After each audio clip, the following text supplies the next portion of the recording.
Добре дошли в канала на Life Store. Днес с вас ще приготвим една невероятна салата с паста, която има вкус на бургер и със сигурност ще си хареса на всяко дете.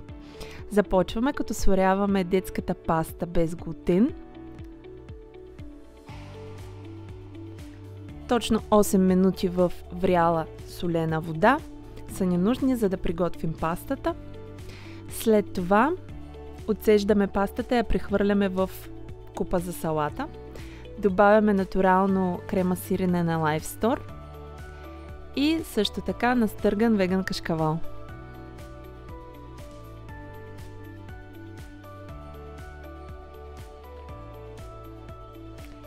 След това разбъркваме всичко заедно, за да може да се разтопи кашкавала вътре и кремата сирене също така да се превърне в един много нежен и също така соленоват сос.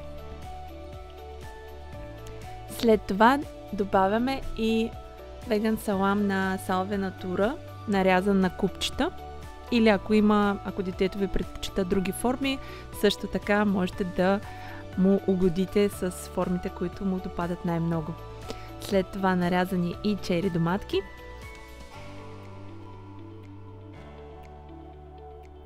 Зелена салата и царевичка. Тази салата със сигурност ще се хареса на цялото семейство, защото първо е доста по-здравословна, отколкото да се хапне един бургер, дори и най-здравословен такъв. И е същевременно свежа, много лесна за спретване и се харесва на децата. Разбъркваме всичко заедно. И така, вече сме готови с тази невероятна вкусна детска бургер салата. Бъдете здрави и сити с Life Store!